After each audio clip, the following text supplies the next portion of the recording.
Assalamualaikum warahmatullahi wabarakatuh. Bismillahirrahmanirrahim. Innal hamdalillah nahmaduhu wa nasta'inuhu wa nastaghfiruh wa na'udzu billahi min shururi anfusina wa sayyiati a'malina. Man yahdihillahu fala mudilla lahu wa man yudlil fala hadiya lahu. وأشهد أن لا إله إلا الله وحده لا شريك له وأشهد أن محمدا عبده ورسوله يا أيها الذين آمنوا اتقوا الله حق تقاته ولا تموتن إلا وأنتم مسلمون يا أيها الناس اتقوا ربكم الذي خلقكم من نفس واحدة وخلق منها زوجها وبث منهما رجالا كثيرا ونساء واتقوا الله الذي تساءلون به والأرحام إن الله كان عليكم رقيبا يا أيها الذين آمنوا اتقوا الله وقولوا قولا سديدا يصلح لكم أعمالكم ويغفر لكم ذنوبكم ومن يطع الله ورسوله فقد فاز فوزا عظيما أما بعد فإن أصدق الحديث كتاب الله وأحسن الهدي هدي محمد صلى الله عليه وعلى آله وسلم وشر الأمور محدثاتها وكل محدثة بدعة وكل بدعة ضلالة وكل ضلالة في النار. Alhamdulillah, kita bersyukur pada Allah Subhanahu wa taala pada hari ini Selasa malam Rabu 5 Rabiul Awal 1440 Hijriah, kita dimudahkan oleh Allah Subhanahu wa taala untuk duduk bersama mengkaji ayat-ayat suci Al-Qur'an dan hadis-hadis Rasul sallallahu alaihi wa ala alihi wasallam. Salawat dan salam semoga selalu Allah berikan kepada Nabi kita Muhammad sallallahu alaihi wa ala alihi wasallam, pada keluarga beliau, para sahabat, serta orang-orang yang mengikuti beliau sampai hari kiamat kelak. Dengan nama-nama Allah yang husna dan sifat-sifatnya yang ulia, kita berdoa, Allahumma inna nas'aluka ilman nafi'an wa rizqan tayyiban wa amalan mutaqabbala. Allahumma anfa'na bima 'allamtana wa 'allimna ma yanfa'una wa zidna ilma. Allahumma inna na'udzubika min ilmin la yanfa' wa min qalbin la yakhsha' wa min nafsin la tashba' wa min du'ain la yusma'. Wahai Allah, sesungguhnya kami mohon kepada Engkau ilmu yang bermanfaat, rezeki yang baik, dan amal yang diterima. Wahai Allah, berikanlah manfaat dari ilmu yang Engkau ajarkan kepada kami, dan berikanlah kami ilmu yang bermanfaat, dan tambahkanlah kepada kami ilmu. Wahai Allah, sesungguhnya kami berlindung denganmu dari ilmu yang tidak bermanfaat, dari hati yang tidak khusyuk, dari jiwa yang tidak pernah puas, dan dari doa yang tidak pernah dikabulkan. Amin ya rabbal alamin. Ahibati hafizakumullah, saudara-saudari yang saya cintai karena Allah, semoga Allah Subhanahu wa taala senantiasa selalu menjaga kita. Pada malam ini kita akan membahas tentang tema yang berkaitan dengan akidah seorang muslim, dan arti akidah secara istilah syariat adalah kullu ma ya'taqiduhu al-muslim fi qalbihi i'tiqadan jaziman la yatatarraqu fihi syai'un minasyakki awir raib. Akidah yaitu setiap sesuatu yang diyakini oleh seorang muslim di dalam hatinya dengan keyakinan yang kokoh, tidak terbesit di dalam hatinya sedikit pun dari keraguan. Maka tema kita futur adalah musuh utama saat berhijrah, adalah tema yang berkaitan dengan akidah. Karena kita sebagai seorang muslim dituntut untuk istiqamah.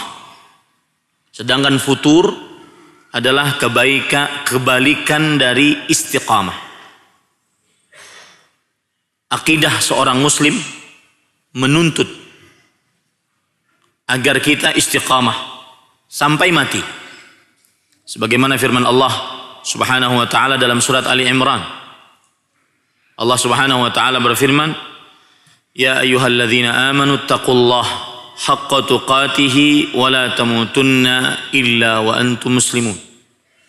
Wahai orang yang beriman, bertakwalah kepada Allah dengan sebenar-benar takwa, dan janganlah sekali-kali kamu mati kecuali dalam keadaan berserah diri kepada Allah Subhanahu wa taala. Surat Ali Imran surat ketiga ayat 102. Dan tema futur adalah musuh utama saat berhijrah. Ini kebalikan dari istiqamah. Dan istiqamah adalah erat kaitannya dengan akidah. Sebagaimana yang disebutkan dalam ayat tadi. Sedikit menyimpang tentang istiqamah. Saya tidak berbicara tentang istiqamah, tapi saya berbicara tentang futur. Tetapi sedikit menyimpang tentang istiqamah. Berdasarkan surat Ali Imran ayat 102 tadi, para ulama menyimpulkan bahwa istiqamah mempunyai dua rukun utama.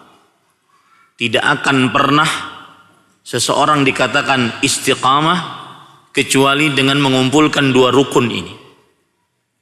Yang pertama, ma'rifatut tariq, mengenal jalan. Dan ini terisyaratkan di dalam firman Allah, "Ya ayyuhalladzina amanu taqullaha haqqa tuqatih." Wahai orang yang beriman, bertakwalah kepada Allah dengan sebenar-benar takwa. Seseorang tidak akan bisa istiqamah kecuali dengan mengenal jalan yang benar. Itulah yang disebut oleh Allah dalam isyarat dalam firman-Nya, haqqa tuqatih. Sebenar-benar takwa, sebenar-benar jalan. Banyak orang yang hijrah salah jalannya. Dia hanya sebatas penampilan, sebatas ganti kawan, sebatas ganti komunitas. Tapi salah jalannya karena dia tidak tahu jalan. Makanya para ulama mengatakan berdasarkan isyarat dari ayat tadi Ali Imran surat ketiga ayat 102, rukun istiqamah ada dua, yaitu ma'rifatut tariq, mengenal jalan. Mengenal jalan yang benar. Jalan yang benar itu harus dikenal. Karena tidak akan pernah bisa istiqamah kecuali dengan mengenal jalan yang benar, bukan hanya sekedar jalan. Makanya Allah Subhanahu wa taala berfirman, "Qul hadhihi sabili." Katakanlah wahai Muhammad sallallahu alaihi wasallam, inilah jalanku. Di situ terdapat isyarat agar kita mengenal jalan Nabi Muhammad sallallahu alaihi wa ala alihi wasallam, sebagaimana yang ayat yang saya sebutkan tadi, surat Yusuf surat ke-12 ayat 108. Begitu juga Allah Subhanahu wa taala berfirman tentang mengenal jalan, yaitu surat Al-An'am surat ke-6 ayat 153. Wa anna hadza sirati mustaqiman fattabi'u. Dan sesungguhnya inilah jalanku yang lurus. Maka rukun istiqamah pertama, mengenal jalan yang benar. Rukun istiqamah yang kedua, yaitu selalu berjalan di jalan yang benar tersebut. Dan ini terisyaratkan di dalam ayat tadi, wala tamutunna illa wa antum muslim.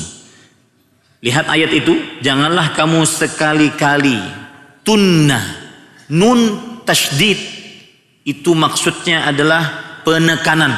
Dalam bahasa Arab ilmu nahwu nunut taukid, penekanan, yang artinya jangan pernah sekali-kali kamu mati kecuali dalam keadaan beragama Islam.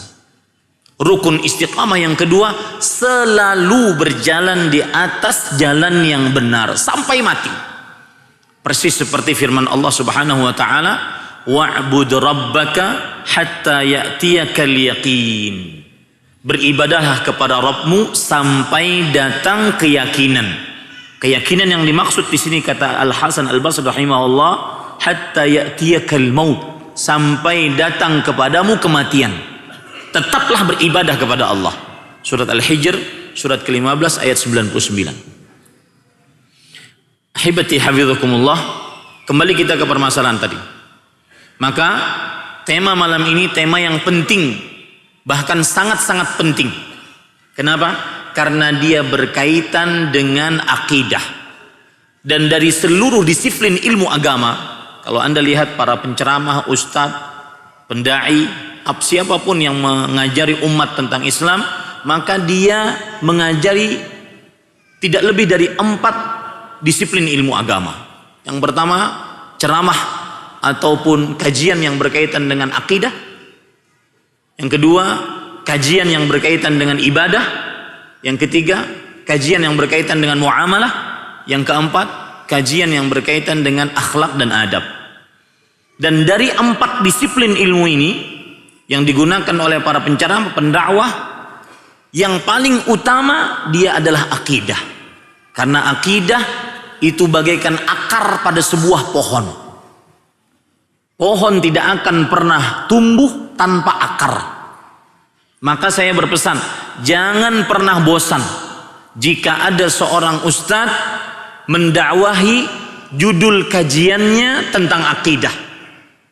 Karena bangunan keislaman dimulai dari sholat, puasa, zakat, haji, baca Quran, berdoa, berzikir, bertasbih, dan segala macam aktivitas ibadah tidak akan pernah dianggap oleh Allah, tidak akan pernah dilirik oleh Allah kecuali dengan dasar akidah yang benar. Misalkan di dunia ini ada disebut dengan seorang bunda, bunda kemanusiaan. Seistimewa apapun dia menjadi seorang bunda kemanusiaan, tetapi jika tidak beragama Islam, akidahnya rusak, pasti ditolak. Karena akidah adalah pondasi dasar. Dia bagaikan akar pohon. Pohon tidak akan pernah tumbuh, menjulang tinggi, berbuah, diambil buahnya tanpa akidah yang benar. Allah Subhanahu wa taala berfirman dalam surat Ibrahim, "Alam tara kaifa daraballahu mathalan kalimatan thayyibah ka syajaratin thayyibah asluha thabitun wa far'uha fis sama' tu'ti ukulaha kulla hinin bi'izni rabbiha wa yadribullahu al-amthala linnas la'allahum yatadhakkarun." Apakah kamu tidak memperhatikan bagaimana Allah Subhanahu wa taala membuat perumpamaan? Apa yang dijadikan oleh Allah perumpamaan? Kalimatan thayyibah, ucapan yang baik. Abdullah bin Abbas radhiyallahu anhuma, ahli tafsir generasi sahabat, mengatakan ucapan yang baik di sini adalah kalimat la ilaha illallah, akidah. Bagaimana Allah membuat perumpamaan tentang kalimat la ilaha illallah, perumpamaan tentang akidah.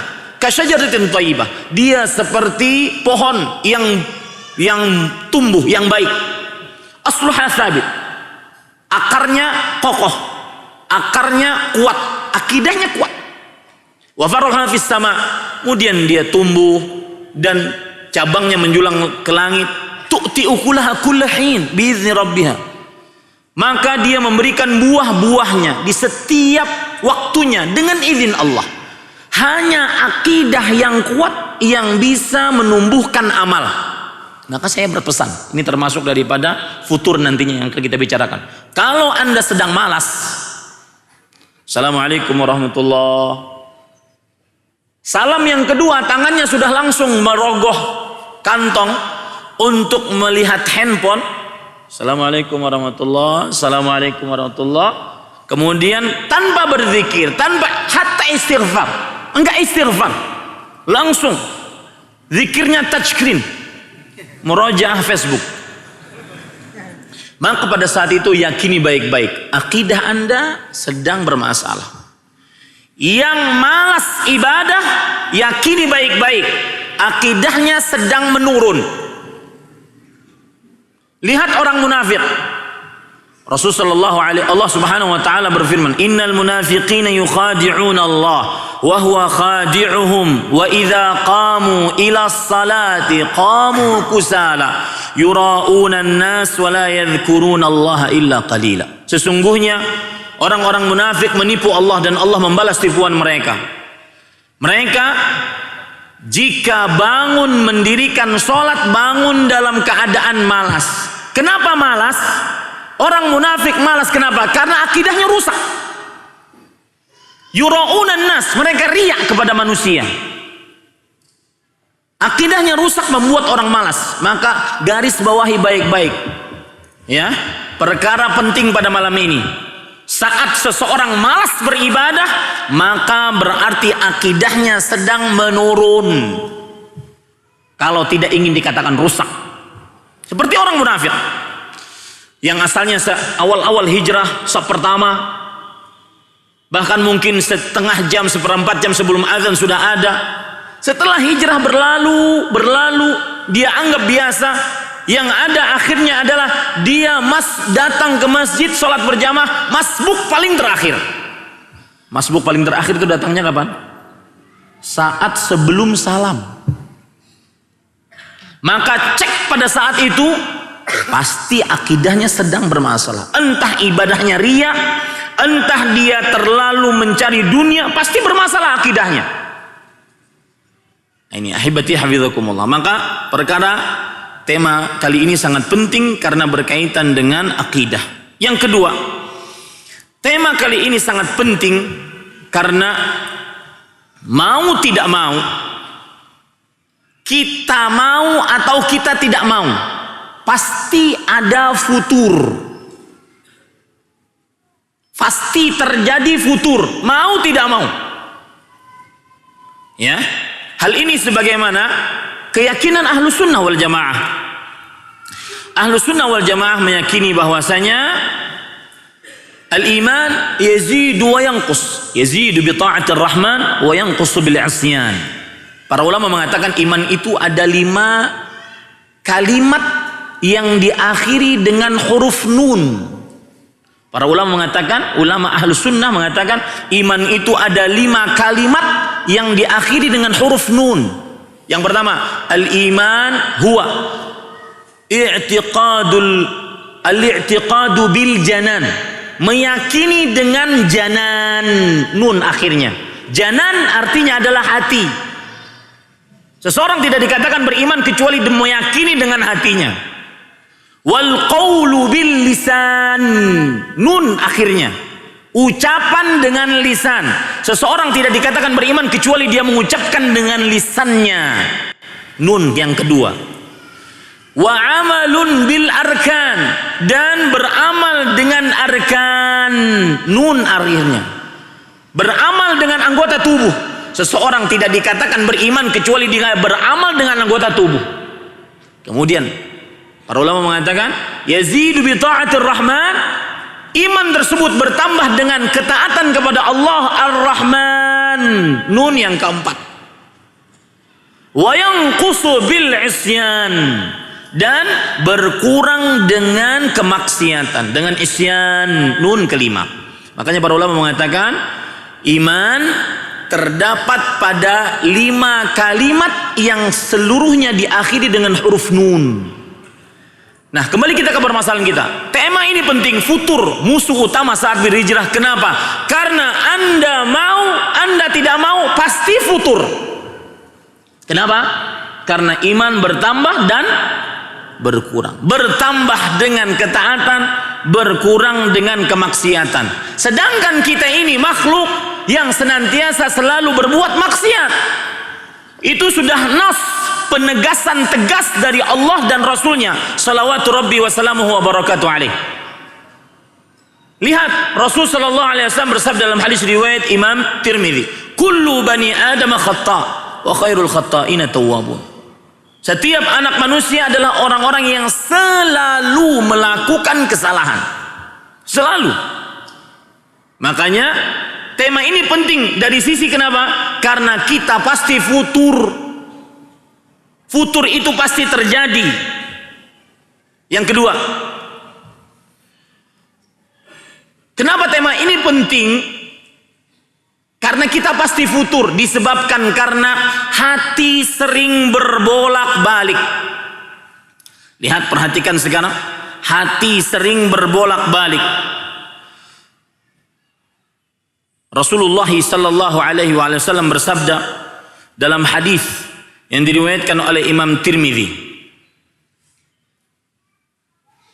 Nabi Muhammad sallallahu alaihi wasallam bersabda, perhatikan, innama summiyal qalbu min taqallubih. Sesungguhnya hati dinamakan qalbu, hati dinamakan qalbu karena taqallubnya, karena berbolak-baliknya, sering berubah-ubah. Maka tema ini penting. Kenapa? Karena futur pasti terjadi. Kenapa? Karena hati kita tidak menetap pada satu keimanan. Dia berbolak-balik. Rasulullah SAW kemudian melanjutkan sabdanya, innama mathalul qalbi kamathali rishah mu'allaqah fi asli syajarah yuqallibuha rihu dhahran batina. Sesungguhnya hati itu bagaikan bulu ayam yang ada di jalanan, diterpa oleh angin ke kanan dan ke kiri. Begitulah hati. Kadang kita beribadah ikhlas karena Allah, ada kawan jadi riya. Kadang kita hijrah hanya karena Allah, ada kawan akhirnya jadi riya. Maka akhirnya berbolak-balik. Ini penyebab kenapa tema ini futur. Karena futur pasti terjadi. Kenapa futur pasti terjadi? Karena hati kita sering berbolak-balik. Lihat dalam hadis yang lain, riwayat Imam Muslim, Rasulullah sallallahu alaihi wasallam bersabda, inna quluba bani adama kulluha baina isba'aini min asabi'ir rahman ka qalbin wahid yasrifuhu haitsu yasha. Sesungguhnya hati-hati seluruh anak Adam, kita semua, seluruhnya di antara dua jari jemarinya Allah Subhanahu wa taala. Allah bolak-balikkan hati tersebut seperti satu hati, sekehendak Allah Subhanahu wa taala. Kemudian Rasulullah sallallahu alaihi wasallam sering berdoa, Allahumma musarrifal qulub sarrif qulubana ila ta'atik. Wahai yang membolak-balikkan hati, tetapkan hati kami selalu di atas ketaatan kepadamu. Nah, kalau sudah kita pahami ini, para ikhwan yang dirahmati oleh Allah Subhanahu wa taala, tema ini penting. Apalagi di sana ada penegasan dari Rasul sallallahu alaihi wasallam. Inna likulli amalin syirratan wa likulli syirratin fatratan faman kanat fatratuhu ila sunnati faqad ihtada wa man kana ila ghairi dzalika faqad halak. Setiap waktu beramal ada masa semangat, tinggi semangatnya. Kemana ada kajian dia datang, kemana ada sholat berjamaah dia lakukan, tinggi semangatnya. Dan setiap masa semangat pasti ada masa futur. Barang siapa yang masa futurnya datang, dia kembali ke sunnahku, dia akan selamat. Saya beri contoh misalkan, awal-awal hijrah semangat nuntut ilmu, semangat hadir pengajian, paling depan duduknya, ya. Bahkan mungkin kajiannya habis maghrib, dia habis zuhur sudah datang. Maka setelah dia masa semangat, tetapi tidak terkontrol semangatnya, nanti akan saya sebutkan apa sebabnya tidak terkontrol semangatnya, apa sebabnya futur, saya akan sebutkan nanti. Maka akhirnya mulai dia futur, mulai yang asalnya di depan ustadz, mulai di sab kedua, sab ketiga, sab keempat. Kemudian akhirnya sebulan hilang dari majelis ilmu, 3 bulan tidak terdengar kabarnya. Bulan yang keempat terdengar kabarnya, dia sudah narkoba, masuk penjara. Hati-hati. Saya berpesan kepada diri saya pribadi sebelum antum sekalian, tidak ada keburukan yang paling buruk yang pernah Allah berikan kepada seorang hamba dibandingkan kemurtadan dan berbalik arah setelah dia istiqamah. Itu sangat menyedihkan. Itu sangat menyedihkan. Makanya Rasulullah SAW mengatakan, 3 perkara yang apabila seseorang di dalam dirinya ada 3 perkara tersebut, dia akan mendapatkan manisnya iman. Salah satunya adalah wa an yakraha an ya'uda fil kufri kama yakrahu an yuqdhafa finnar. Dia benci untuk kembali kepada kekufuran, kemaksiatan sebelum berhijrah, sebagaimana dia membenci terceburnya dirinya ke dalam neraka. Ada kesempatan, ada teman, ada godaan mengajak dia untuk kembali. Lah, tidak, saya tetap berhijrah. Meskipun rugi teman, rugi dunia, rugi harta, rugi perempuan, saya tetap berhijrah. Itu manisnya iman. Maka pemahaman baliknya adalah orang akan mendapatkan buruknya iman, sesuatu yang sangat buruk apabila dia kembali setelah berhijrah, kembali bermaksiat, kembali mengerjakan keburukan, kembali mengerjakan dosa, kembali terlena-lena, kembali terleha-leha. Hati-hati para ikhwan yang dirahmati oleh Allah Subhanahu wa taala. Kembali kita ke permasalahan tadi. Sekarang kalau sudah kita pahami itu, maka kita akan mengambil apa potret-potret dari orang yang futur. Silahkan nanti Anda introspeksi diri Anda. Bahkan kalau perlu interogasi. Kita ini futur atau enggak? Ya. Sebelumnya saya ingin mengingatkan, apa itu futur? Futur diambil dari 3 huruf dasar, fa, ta, dan ra. Setiap kata dalam bahasa Arab yang asal hurufnya berasal dari 3 huruf dasar fa, ta, dan ra, seperti futurun, fatara, yafturu, maka maksudnya adalah 2 poin. Futur secara bahasa maksudnya adalah 2 poin. Sakana ba'da hiddah, walana ba'da syiddah. Melemah setelah kencang, dan diam setelah bergerak dengan kuat. Itu arti futur secara bahasa. Melemah setelah kencang, setelah semangat, setelah luar biasa hijrahnya, maka dia futur. Melemah atau diam, benar-benar diam, hatinya tidak khusyuk. Dan saya akan sebutkan potret-potret orang yang sedang futur. Silahkan kita introspeksi diri, kemudian kita juga bahkan interogasi. Nah, adapun futur secara istilah syariat adalah al-intiqal min at-ta'ah ila al-ma'siyah. Berpindah dari ketaatan kepada kemaksiatan. Wal intiqal minan nasyat ila dha'f. Berpindah dari kesemangatan taat kepada kelemahan taat. Itu namanya futur. Saat orang lemah, saat orang semangat kemudian dia berpindah kepada kelemahan, itu namanya futur. Saat seseorang yang biasanya di saf pertama sholat berjamaah, dia kemudian turun saf kedua, turun saf ketiga, turun saf keempat, ya, maka itu namanya futur. Kita ambil sekarang potret-potretnya. Silakan introspeksi masing-masing. Dan hati-hati, ketika saya menyebutkan potret-potret ini, maka dia banyak. Jangan sampai banyaknya ini membuat kita bingung.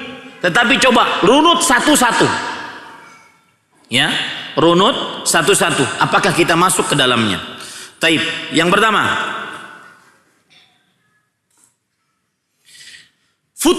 potret futur yang pertama adalah mengerjakan maksiat kepada Allah Subhanahu wa taala. Dan mengerjakan maksiat tersebut berulang-ulang. Mengerjakan maksiat serta diulang-ulang. Ini termasuk daripada futur. Rasulullah sallallahu alaihi wasallam bersabda, "Kullu ummati yadkhulunal jannah illa man aba." Setiap umatku akan masuk ke dalam surga kecuali orang yang enggan. Kemudian para sahabat bertanya, "Man ya'ba ya Rasulullah?" Siapa orang yang enggan wahai Rasulullah sallallahu alaihi wasallam? Maka kata Rasul sallallahu alaihi wasallam, "Man ata'ani dakhala jannah wa man asani faqad aba." Yang taat kepadaku dia masuk ke dalam surga. Dan yang bermaksiat kepadaku maka dia adalah orang yang enggan masuk ke dalam surga.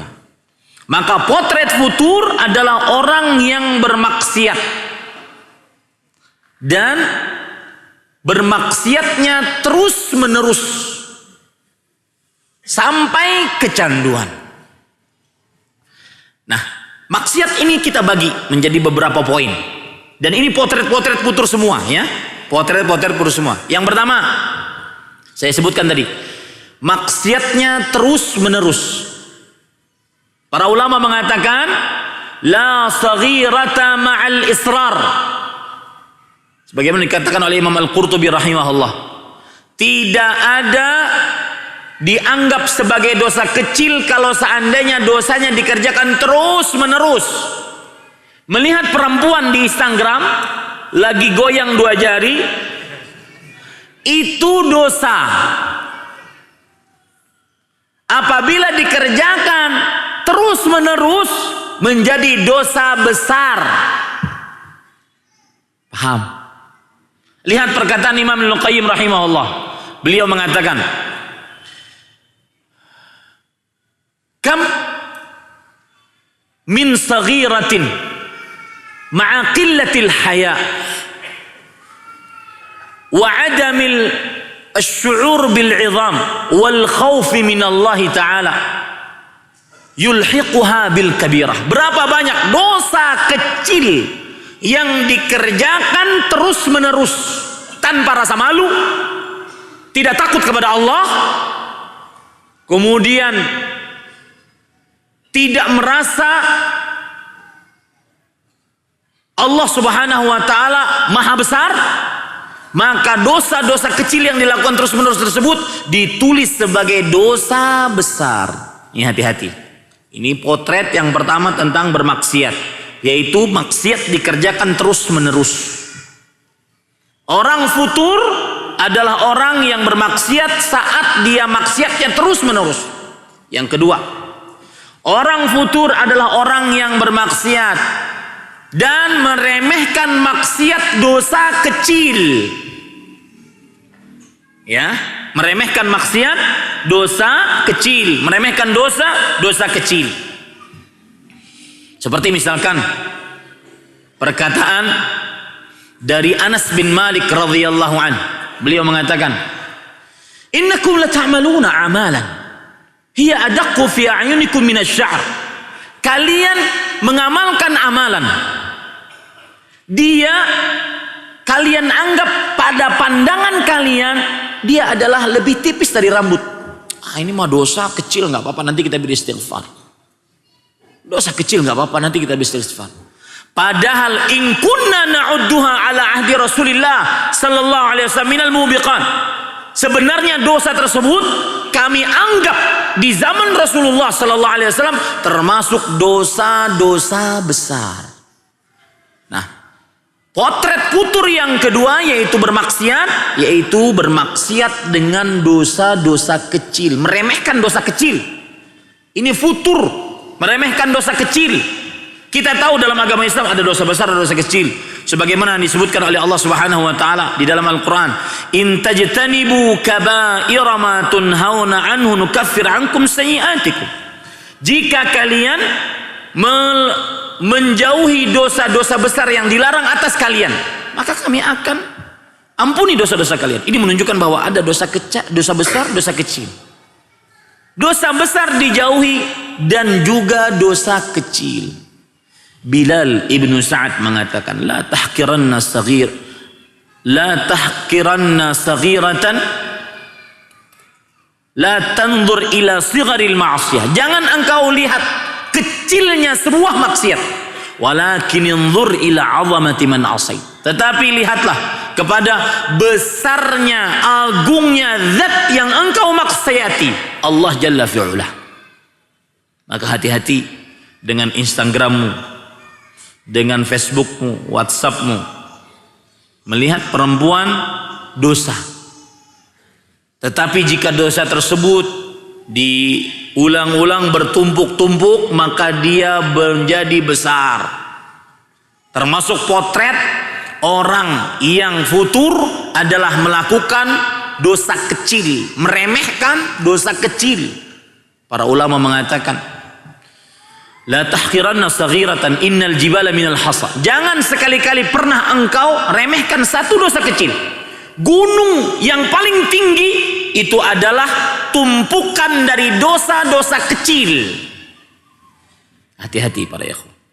Ini potret futur yang kedua yang berkaitan dengan maksiat. Saya ulangi ya, potret futur adalah bermaksiat. Bermaksiat ada bagian-bagiannya. Yang pertama, bermaksiat terus menerus. Yang kedua, bermaksiat dengan dosa kecil, acuh tak acuh dengan dosa kecil. Abdullah bin Mas'ud mengatakan tentang dosa, innal mu'min yara dhunubahu kadhubabin.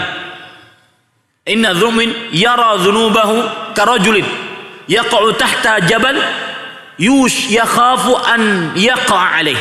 Orang beriman melihat satu dosa seperti di bawah kaki gunung, dia khawatir gunung yang besar tersebut menimpanya. Itu satu dosa.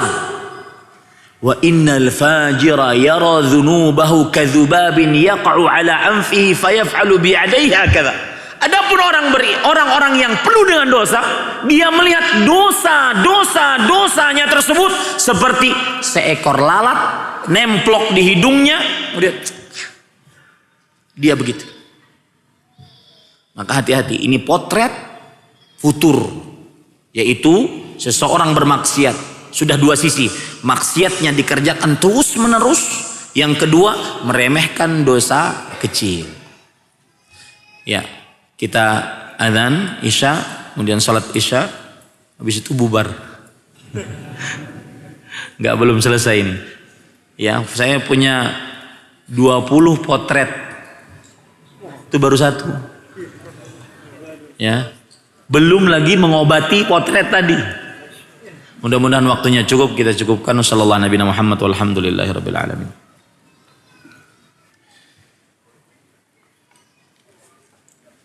Bismillahirrahmanirrahim. Alhamdulillahirabbil alamin. Wa sallallahu wa sallam wa baraka ala abdihi wa rasulih nabiyina Muhammad wa ala alihi wa sahbihi ajma'in. Amma ba'du. Alhamdulillah, kita bersyukur pada Allah Subhanahu wa taala yang telah memudahkan kita untuk mengerjakan salat Isya secara berjamaah. Semoga seluruh amal ibadah kita diterima oleh Allah Subhanahu wa taala. Ahibati hafizakumullah, saudara-saudari yang saya cintai karena Allah, semoga Allah Subhanahu wa taala senantiasa selalu menjaga kita. Pada pertemuan sebelum salat Isya tadi sudah kita bahas tentang pentingnya membahas tema futur. Karena satu, dia berkaitan dengan ilmu akidah. Yang kedua, setiap manusia akan terkena futur. Maka penting untuk dibahas. Karena manusia senantiasa imannya naik dan turun. Yang kedua, manusia hatinya senantiasa berbolak-balik. Kemudian yang sudah kita bahas juga adalah tentang makna futur. Futur yaitu secara bahasa dia lemah setelah kuat, diam setelah bergerak. Dan secara istilah syariat adalah kembali kepada kemaksiatan setelah ketaatan, atau melemah dari ketaatan. Kemudian kita sudah bahas juga tentang potret dari futur. Potret yang pertama yaitu bermaksiat. Dan kita sudah sebutkan bahwa maksiat di sini potretnya dibagi menjadi beberapa. Yang pertama yaitu mengerjakan maksiat terus-menerus. Karena para ulama mengatakan tidak ada dosa kecil kalau dikerjakan terus-menerus. Bukan dinamakan bertobat kalau seandainya dia terus-menerus berdosa. Kemudian yang kedua yaitu meremehkan dosa kecil. Meremehkan dosa kecil. Potret yang ketiga dari bermaksiat adalah bermaksiat saat sendirian. Ini futur.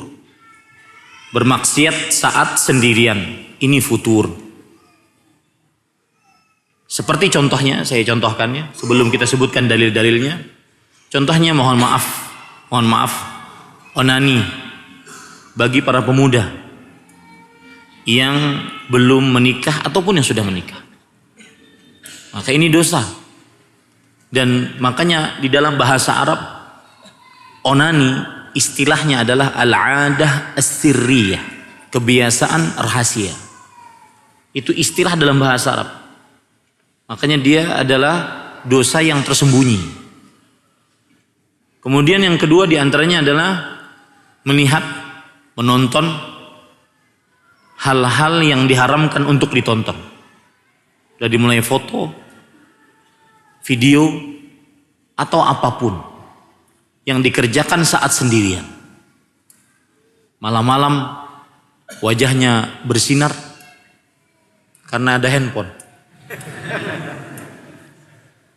Dan tahunya yang dilihat adalah hal-hal yang diharamkan. Dan ini umum, baik bagi laki-laki melihat hal-hal yang diharamkan ataupun perempuan melihat hal-hal yang diharamkan.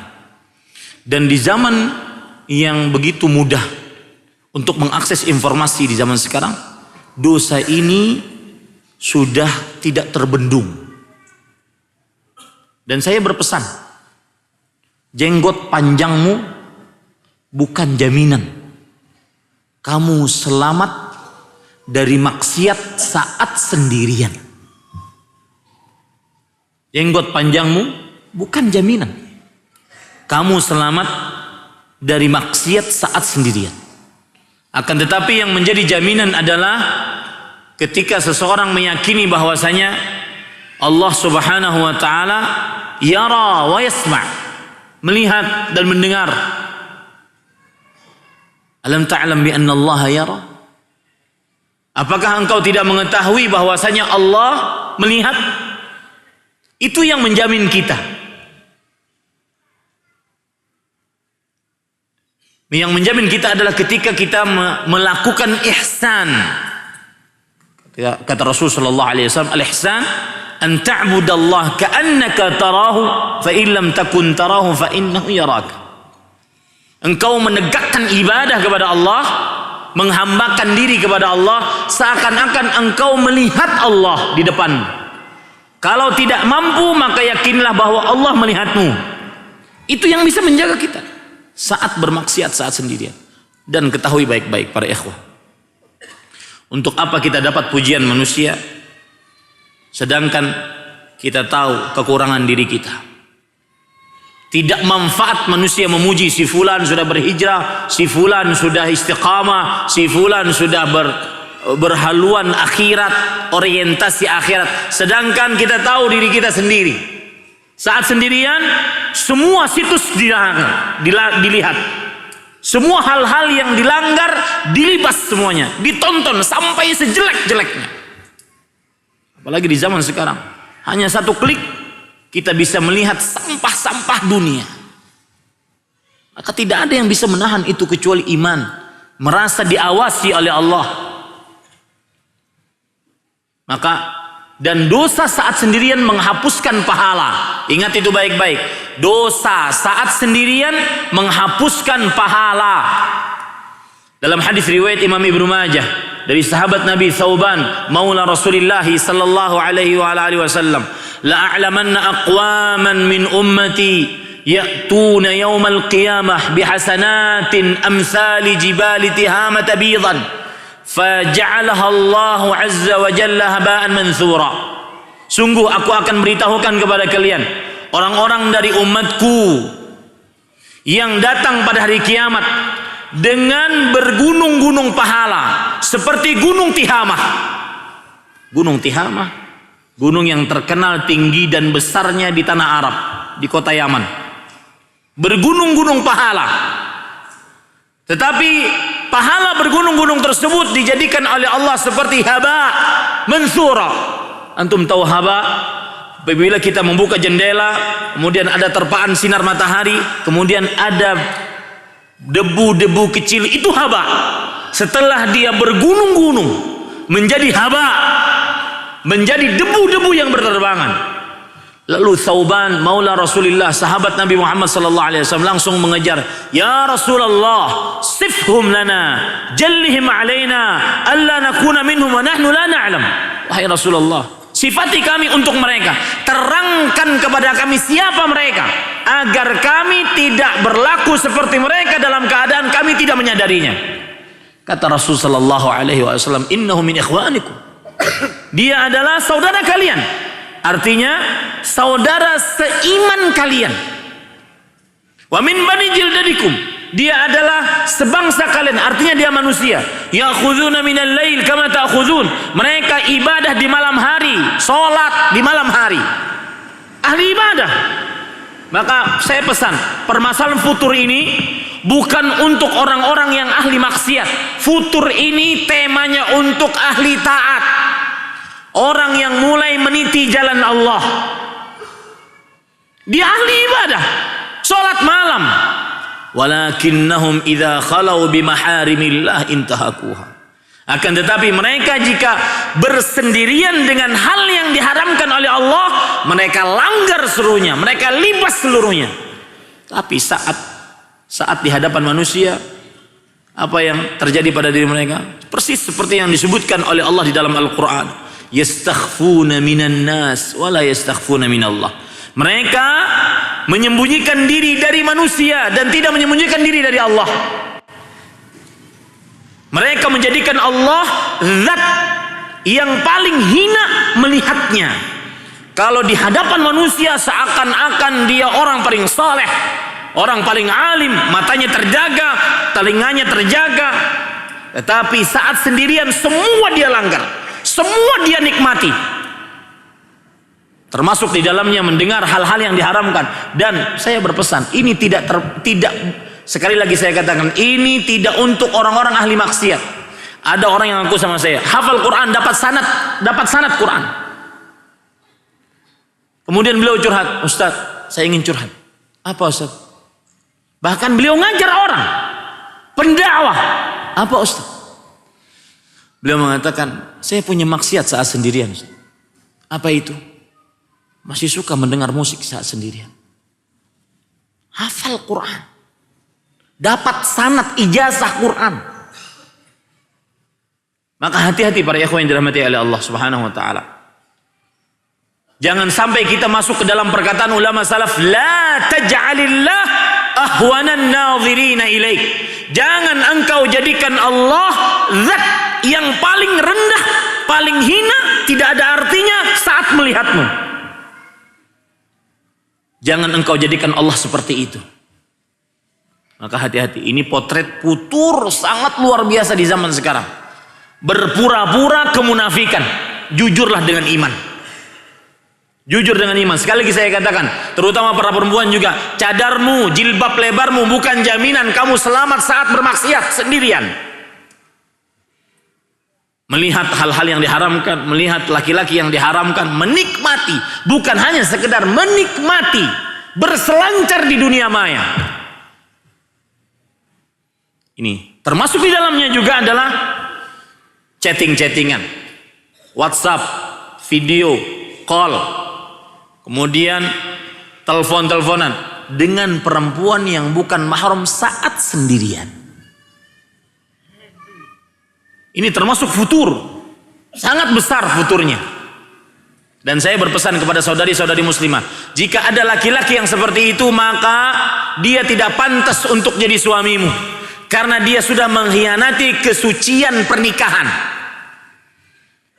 Antum harus tahu baik-baik bahwasanya pernikahan itu perjanjian yang kokoh, disebutkan oleh Allah dalam Al-Quran, wa akhadna minhum mitsaqan ghalidha, kami ambil perjanjian dari mereka, mitsaq, perjanjian yang kokoh. Kata mitsaq di dalam Al-Quran tidak disebutkan oleh Allah kecuali perjanjian antara para nabi dengan Allah, dan Allah sebutkan untuk pernikahan. Maka apabila seorang lelaki menghubungi seorang perempuan dalam tanda kutip sudah berhijrah, kemudian dalam tanda kutip sudah masuk ke dalam proses ta'arufan, tetapi telepon-teleponan, video callan, memang nggak makan bakso bersama, nggak nge-mall bersama, gandeng, enggak, tetapi tetap saja berhubungan. Ini futur. Dan perempuan jangan tertipu dengan laki-laki model-model alim-alim playboy. Assalamualaikum ukhti. Saya hanya sekedar mengingatkan, mudah-mudahan sudah sholat duha. Jangan dijawab karena kita belum mahram. Gombal. Ini futur. Ya. Laki-laki yang berani, dan saya berpesan untuk syahwat perempuan. Syahwat perempuan adalah godaan paling terbesar bagi laki-laki, dan ini lintas laki-laki. Mau dia ustadznya para ustadz, atau orang paling bodoh, maka kalau berhadapan dengan godaan syahwat perempuan seperti kerupuk melempem kena air. Ya. Dan ini ambil dari saya paling dalam, dari hati paling dalam. Ya, jangan bermain-main dengan godaan perempuan. Kamu tidak kuat, yang kuat hanya Nabi Yusuf alaihissalam. Ambil dari saya, dari hati yang paling dalam. Kamu tidak akan kuat, yang kuat hanya Nabi Yusuf alaihissalam. Ini ahibati hafizakumullah. Taib, yang kedua sekarang. Yang maksiat sudah selesai dengan bagian-bagiannya. Yang kedua, termasuk futur adalah hati terasa keras, membatu. Hati terasa keras, membatu. Tidak masuk nasihat. Ayat Al-Quran dibacakan tidak bergetar, tidak seperti dalam surat Al-Anfal. Wa idza tuliyat alaihim ayatuhu zadatuhum imanan.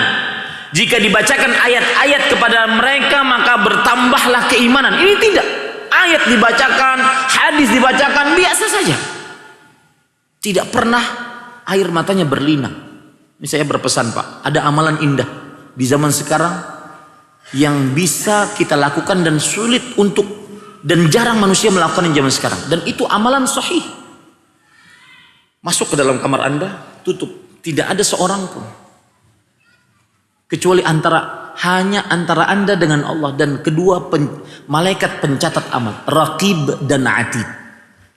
Masuk, berzikir kepada Allah, renungkan nikmat Allah yang pernah Anda dapatkan, renungkan dosa-dosa yang pernah Anda lakukan kepada Allah, berzikir kepada Allah, agungkan Allah sampai air mata berlinang.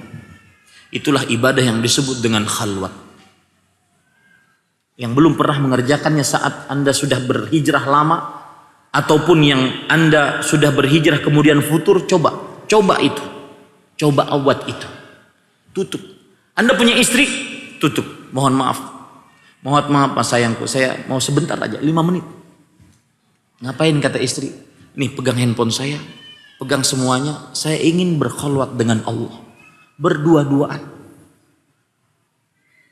mengakui kesalahan, mengakui nikmat yang pernah Allah berikan. Dan itulah yang dimaksudkan oleh Rasul sallallahu alaihi wasallam dalam hadis sahih, sab'atun yudhilluhumullah yauma la dhilla illa dhilluh. 7 orang yang dinaungi oleh Allah pada saat itu tidak ada naungan kecuali naungan Allah Subhanahu wa taala. Salah satunya dan yang paling terakhir adalah rajulun dzakarallaha khalian fafadat 'ainah. Seseorang yang berzikir kepada Allah, kemudian dia berlinang air mata. Ini amalan sangat indah. Tetapi setelah Anda berkhalwat, jangan buat status indahnya berkhalwat. Ini sama aja. bohong.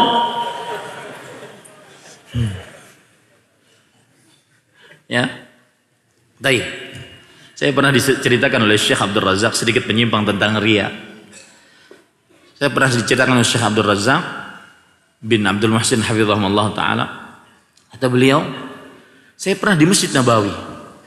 Datang orang dari luar masjid bersama kawan-kawannya. Lalu orang ini datang, kemudian duduk di Masjid Nabawi. Seakan-akan dia seperti duduk tasyahud. Jadi nggak sholat, langsung duduk tasyahud. Lalu temannya memfoto sebelah kanan depan, sebelah kiri depan, memotret maksudnya. Kemudian sebelah kiri belakang, sebelah kanan belakang. Habis selesai sesi pemotretan, keluar mereka. Maka kata Syekh, ini orang riyaknya ikhlas. Hati-hati nih yang selfie-selfie, yang kata-katanya kadang-kadang indah. Bulan Ramadan, indahnya menyelesaikan surat Al-Baqarah di bulan penuh berkah. Ngapain Anda tulis seperti itu? Kembali kita ke permasalahan. Termasuk sifat potret futur adalah keras hati. Terasa hati keras membatu. Saat melihat jenazah dia tidak menangis. Tidak seperti Utsman bin Affan radhiyallahu anhu. Disebutkan dalam hadis riwayat Imam Muslim bahwa dari pembantu Utsman bin Affan beliau bercerita, anna Utsman bin Affan idza waqafa ala qabrin baka, bahwa Utsman bin Affan radhiyallahu anhu jika berdiri di samping kuburan beliau menangis hatta yabulla lihyatuh, sampai jenggotnya basah. Kemudian sahabat Utsman bin Affan radhiyallahu anhu bertanya, "Tudzakkiruna bil jannati wan nar, la tabki wa tabki min hadha." Wahai Utsman, engkau mengingatkan kita tentang surga, neraka, tidak menangis. Tapi ketika engkau berdiri di hadapan kuburan, engkau menangis. Ada apa? Kemudian Utsman bin Affan radhiyallahu anhu berkata, "Sami'tu Rasulullah sallallahu alaihi wasallam." Aku mendengar Nabi Muhammad sallallahu alaihi wasallam bersabda, "Al-qabru awwalu manzilin min manazilil akhirah." Sesungguhnya kuburan adalah tempat persinggahan pertama dari tempat-tempat persinggahan akhirat. Faman naja minhu fama ba'dahu ahwanu min. Wa man lam yanju minhu fama ba'dahu ashadd min. Siapa yang selamat di tempat singgah pertama kubur, maka fase-fase persinggahan selanjutnya dia akan lebih mudah darinya. Siapa yang tidak selamat di fase pertama tempat persinggahan kubur, maka fase-fase selanjutnya lebih sulit baginya. Ini yang membuat Utsman menangis. Nah, orang yang potret futur adalah ketika melihat jenazah, melihat kuburan. Bahkan ada orang yang tidak berziarah kubur.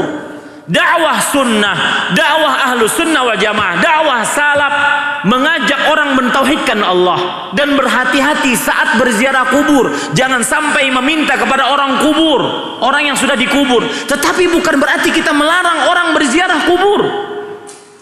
Maka yang belum punya kebiasaan berziarah kubur, berziarahlah. Nabimu Muhammad sallallahu alaihi wasallam senantiasa berziarah kubur hampir setiap malam untuk melembutkan hati. Termasuk futur adalah orang yang saat melihat jenazah tidak terbesit hatinya. Saya cuma tempatnya 0,5 meter kali 2,5 meter, dalamnya 5 meter.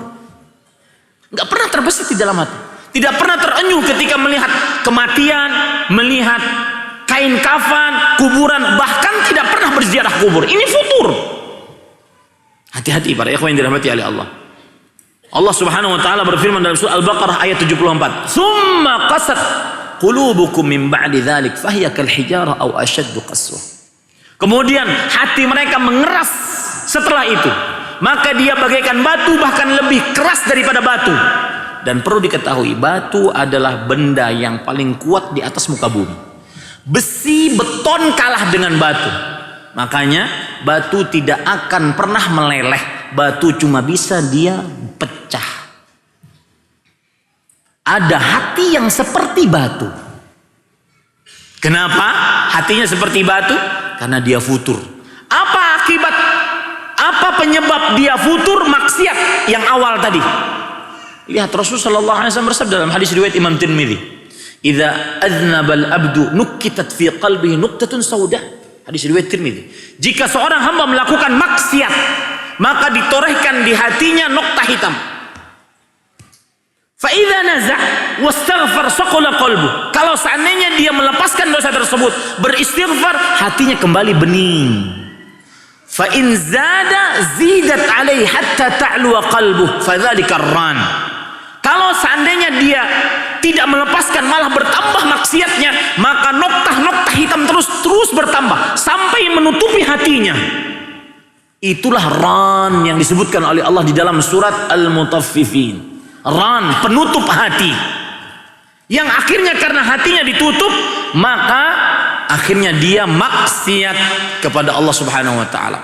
Karena banyak maksiat, keras hatinya. Mau ante nasihati dengan ayat Quran, hadis Rasul, didatangkan ustaz paling lembut didatangkan, kayak Ustaz Abu Jabir Syafiq bin Riza Basalama, nggak memfan. Bukan nggak mempan lagi, nggak memfan. Ya, karena hatinya keras. Potret yang ketiga. Nah ini hati-hati. Silahkan introspeksi, bahkan saya katakan interogasi diri kita. Yaitu tidak maksimal saat beribadah. Ibadah sekedarnya, asal dilakukan. Padahal Rasulullah SAW bersabda dalam hadis riwayat Imam Abu Ya'la di dalam kitabnya Al-Musnad, Musnad Abi Ya'la. Rasulullah SAW bersabda, "Innallaha," lihat hadisnya menarik, "Innallaha yuhibbu idza amila ahadukum amalan an yutqinahu." Allah sangat menyukai jika salah seorang dari kalian beramal, hendaklah dia beramal dengan itqan, dengan maksimal, dengan teliti, telaten. Saya beri contoh, misalkan ya, saat Sholatnya khusyuk, ini Allah sukai. Sholatnya hadir hati, ini Allah sukai. Sholatnya tumakninah, ini Allah sukai. Adapun orang yang futur, sholatnya sekedarnya, sholatnya tidak khusyuk. Allah berfirman di dalam Al-Quran, "Fawailun lil musallin alladzina hum an salatihim sahun." Neraka wail. Apa sih arti wail? Apa pengertian tafsir dari wail? Abdullah bin Mas'ud radhiyallahu anhu mengatakan, wail wadin fi jahannam khabithut ta'mi ba'idul qa'ri. Lembah dalam neraka jahannam, baunya busuk, sangat dalam. Dalam tafsiran yang lain, wail adalah wadin fi jahannam min sadidin wa dam. Lembah dalam neraka jahannam yang isinya cuma darah, muntah penghuni neraka dan juga nanah. Itu wail. Wail bagi orang-orang yang salat. Siapa mereka? Orang-orang yang an salatihim sahun, yang lalai dari salatnya. Apa maksudnya lalai dari salatnya? Salah satu tafsirannya adalah tidak khusyuk. Salat nyari kunci mobil. Saat salat nyari kunci mobil. Allahu Akbar. Kunci saya di mana ya? Mulai sok ganteng, pegang pelan-pelan, nggak dapat.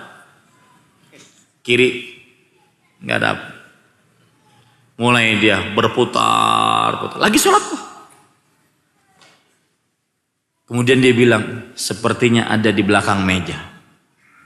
Setelah salam, assalamualaikum warahmatullah, assalamualaikum warahmatullah, dia cari itu kunci mobil di belakang meja dan dia dapat. Berarti dia sholat sambil nyari kunci mobil. Ini futur. Ibu-ibu sholat sambil meracik bumbu. Allahu Akbar. Kayaknya kurang vetsinnya. Ya. Contoh yang lain lagi. Doa. Dia berdoa tapi tidak hadir hatinya. Artinya mengerjakan ibadah tidak itqan, tidak maksimal. Ya, tidak maksimal.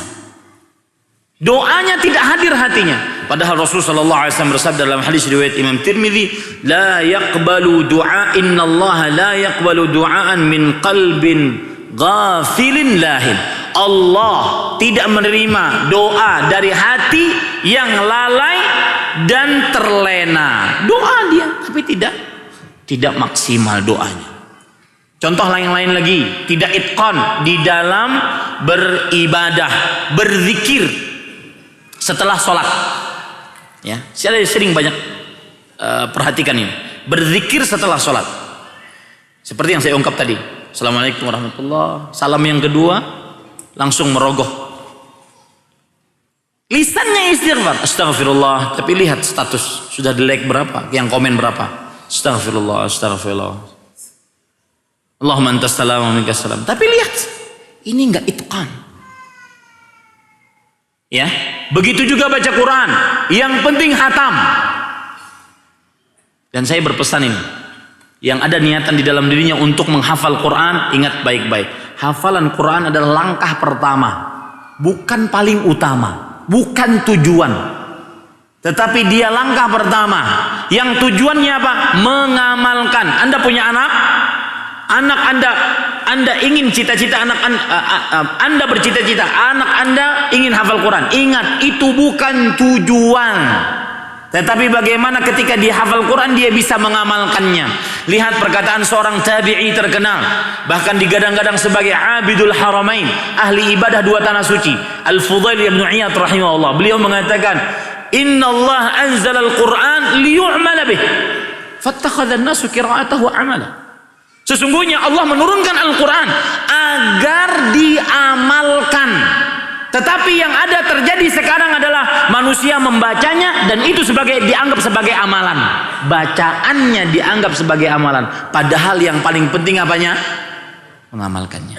Termasuk di dalamnya futur adalah orang yang tidak itqan saat baca Al-Quran. Yang penting baca. Yang penting hatam. Tidak faham, tidak mengamalkan, ini adalah potret dari futur. Itu yang ketiga. Yang keempat, malas beribadah. Beda dengan yang ketiga dengan yang keempat. Kalau yang ketiga dia beribadah tapi tidak itqan, tidak sempurna, tidak telaten beramalnya. Kalau yang keempat ini malas dalam beribadah. Saya beri contoh, misalkan sholat malas, terutama sholat subuh dan sholat isya. Hati-hati itu. Sholat subuh, sholat isya. Kita ini sekarang nih, malam-malam nih, ya kajian sampai jam 8, katanya sampai jam 8.15, ya. Kemudian subuhnya terlambat, nggak ada manfaatnya. Hati-hati. Terutama subuh dan isya. Karena Rasulullah SAW bersabda dalam hadis riwayat Bukhari, "Asqalus salawati 'alal munafiqin salatul atamah wa salatul fajr." Salat yang paling berat atas orang-orang munafik adalah salat isya dan salat subuh.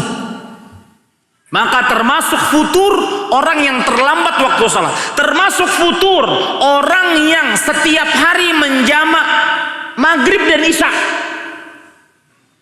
Ada nggak begitu? Hah? Karena macet, ada tidak? Kalau di Jakarta banyak. Gara-gara macet setiap hari menjamak maghrib dan isya. Dan itu hati-hati, itu tidak sah sholatnya. Kenapa? Karena berarti mengerjakan waktu sholat maghrib di luar waktunya. Dan itu berarti perbuatan bid'ah. Kapan Ustaz bolehnya kalau begitu? Karena macet. Kalau seandainya kita sudah mengusahakan ternyata macet bukan menjadi kebiasaan, baru boleh. Adapun kebiasaan seperti itu maka tidak boleh. Paham para ikhwah? Yang mengakhirkan waktu sholat. Seperti orang munafik. Dalam hadis riwayat Tirmidzi, tilka salatul munafiq. Tilka salatul munafiq, tilka salatul munafiq. Itulah salatnya orang munafik. Itulah salatnya orang munafik. Itulah salatnya orang munafik. Jika telah masuk waktu asar, intazar, dia menunggu hatta idza kanat baina qarna syaitan, sampai matahari mau terbenam di antara dua tanduk setan. Maksudnya ufuk barat dan ufuk timur. Qama fanaqara arba'an. Lalu dia bangun salat cepat-cepat. Dia salat seperti ayam mematuk makanannya. Karena malas. Ini termasuk futur. Termasuk di dalamnya futur adalah malas mengerjakan amalan-amalan sunnah. Sholat sunnah, ba'diyah, qabliyah. Terutama ba'diyah, qabliyah. Terutama sebelum subuh. Rasulullah SAW tidak pernah meninggalkan sholat qabliyah sebelum subuh. Ya, baik hadaran wala safaran, baik itu saat mukim atau saat bersafar, jangan pernah tinggalkan. Termasuk futur orang yang malas beribadah sunnah. Termasuk di dalamnya sholat qabliyah subuh. Ada orang bertanya, Ustadz, bolehkah mengqadha qabliyah subuh setelah sholat subuh langsung? Saya ulangi, bolehkah mengqadha qabliyah subuh? Paham qabliyah subuh? Sholat 2 rakaat sebelum subuh. Bolehkah dikerjakan setelah sholat subuh karena kita terlambat? Maka jawabannya iya, boleh. Berdasarkan hadis dari Qais ibn Talq ibn Ali, bahwasanya Qais setelah sholat subuh bersama Rasulullah SAW, maka beliau bangun. Kata Rasulullah SAW, mahlan ya Qais, wahai Qais, sebentar, al-fajr raka'atan, sholat subuh cuma 2 rakaat, kenapa engkau ingin sholat lagi? Maka beliau menjelaskan bahwasanya ini adalah 2 sholat sebelum subuh yang saya ketinggalan. Tetapi ingat, itu tidak boleh dikerjakan setiap hari. Kalau dikerjakan setiap hari menjadi nanti qabliyah subuh, ba'diyah subuh, dan tidak ada ba'diyah subuh. Gak boleh dikerjakan setiap hari. Kalau dikerjakan setiap hari itu futur. Ya, hati-hati para ikhwan yang dirahmati oleh Allah. Kemudian contoh yang lain lagi, yaitu orang yang tidak perhatian kepada musim-musim kebaikan. Musim waktu kebaikan. Saya beri contoh. Ketika azan dikumandangkan, saya sering memperhatikan sebelum kajian. Ketika azan dikumandangkan, masih sibuk dengan Instagram. Pas azan, sampingnya saya, sampingnya ustadznya, bodoh amat dia. Ya, ini futur nih. Orang azan dulu beberapa waktu yang lalu di negeri ini ada orang yang menghinakan azan. Saya katakan, mungkin salah satu penghina azan adalah kita-kita. Karena tidak menjawab azan. Sibuk dengan Instagramnya ketika azan. Ini futur. Ya. Tidak tahu apa yang dikerjakan saat azan. Menjawab azan, mengucapkan sholawat, mengucapkan raditu billahi rabba, bersolawat, kemudian membaca doa setelah azan, kemudian minta kepada Allah Subhanahu wa taala agar Rasul sallallahu alaihi wasallam diberikan wasilah. Itu 5 amalan ketika azan. Dia tidak kerja, ini futur. Ya, hati-hati para ikhwan yang dirahmati Allah. Termasuk di dalamnya adalah malas berzikir pagi, zikir sore. Jangan zikir pagi, zikir sore. Zikir setelah sholat. Termasuk futur ini. Maka hati-hati para ikhwan yang dirahmati oleh Allah Subhanahu wa taala. Termasuk di dalamnya, saya katakan tadi, orang yang futur adalah meremehkan musim-musim, waktu-waktu, keadaan-keadaan utama. Di antaranya antara azan dan iqamah berdoa. Di antaranya sepertiga malam terakhir, sholat malam. Di antaranya menjawab azan tadi. Itu musim-musim yang luar biasa. Di antaranya bulan Ramadan. Musim-musim luar biasa. Orang yang futur adalah orang yang membiarkan musim utama, musim penuh berkah lewat begitu saja. Sedangkan dia tidak isi dengan amal ibadah. Saya beri contoh ya Pak. Dulu ketika saya masih mahasiswa di Madinah, di 10 malam terakhir, orang asik i'tikaf di Masjid Nabawi, di Masjidil Haram, mencari Lailatul Qadar. Di sana ada orang-orang yang bekerja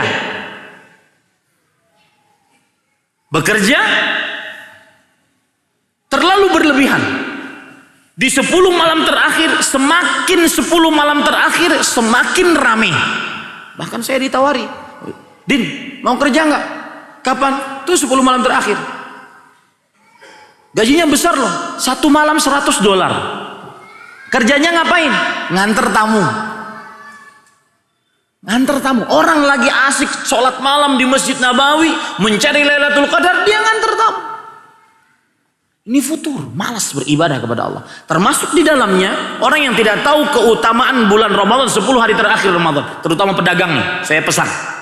Termasuk futur Anda saat 10 hari terakhir bulan Ramadan, semakin Anda meluaskan dagangan. Baju, Ustadz, itu lagi rame-ramenya Ustadz. Saya nggak tahu urusan.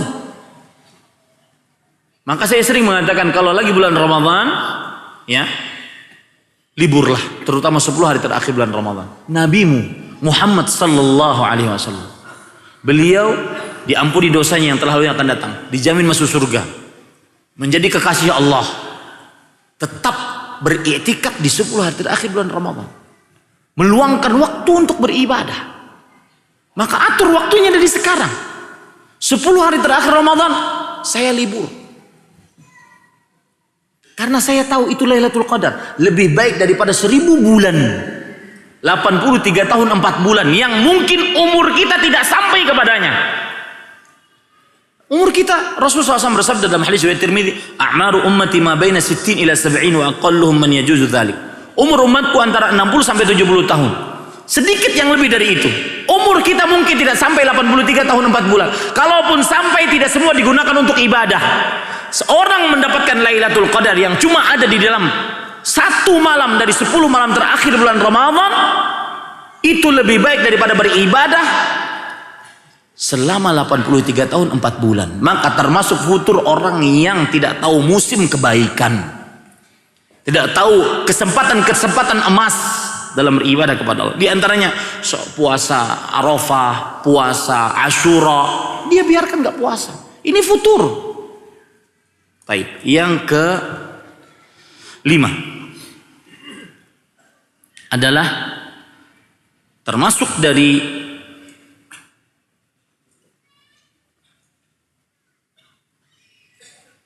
futur yang kelima adalah lemahnya iman.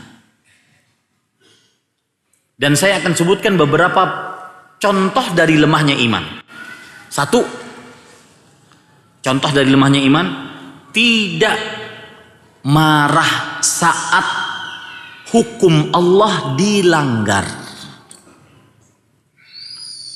Tidak marah, bahkan rela saat hukum Allah dilanggar. Ini termasuk daripada apa? Daripada lemahnya iman, dan itu futur. Saya beri contoh, misalkan ada orang berita di mana begitu LGBT, kita harus murka. Ada orang kesyirikan, sebelum LGBT dosa paling besar dulu kesyirikan. Di televisi ada iklan pawang hujan, betul? Itu harus murka di dalam hati. Tidak rela, karena itu dosa paling terbesar. Karena tidak ada yang mengatur hujan kecuali Allah. Hujan adalah salah satu kekuasaan Allah yang mutlak, tidak ada orang ikut andil di dalamnya seorang pun. Hanya Allah yang memilikinya. Ini ada iklan pawang hujan, maka kita harus membencinya. Kesyirikan apapun harus dibenci. Apabila ridha, tidak murka dengan kesyirikan tersebut, itulah lemahnya iman, dan itu futur. Contoh yang lain lagi, maksiat di bawah kesyirikan, perbuatan bid'ah dengan segala macam jenisnya. Ini baru-baru di media sosial, sholawatan hey tayo.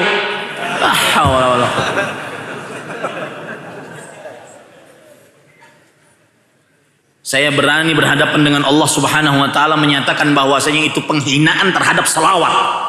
Salawat ibadah yang agung dimulai oleh Allah yang melakukannya, kemudian para malaikat, kemudian diperintahkan kepada seluruh orang-orang beriman. Itu adalah penghinaan terhadap salawat. Harus benci. Harus benci ketika syiar-syiar Islam dihinakan.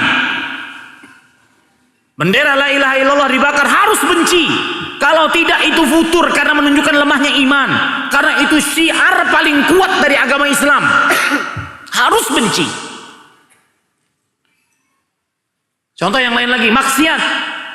Maksiat dosa-dosa besar. Banyak perzinahan, banyak LGBT, harus membenci. Kalau tidak, maka kita termasuk di dalamnya. Perhatikan perkataan menarik Syekhul Islam berkata, ini perhatikan, ini indah perkataannya. Saya sampai hafal karena sangat indahnya. Beliau mengatakan, "Idza man radhiya amala qaumin husyira ma'ahu." Siapa yang rela dengan perbuatan suatu kaum, dia akan dikumpulkan dengan kaum tersebut. Saya ulangi, man radhiya amala qaumin husyira ma'hum. Siapa yang rela dengan perbuatan suatu kaum, dia akan dikumpulkan dengan kaum tersebut. Kama husyirat imra'atu lutin ma'ahum walam ta'mal fahishatal liwati qattu. Sebagaimana istri Nabi Lut dikumpulkan dengan kaum Sodomi,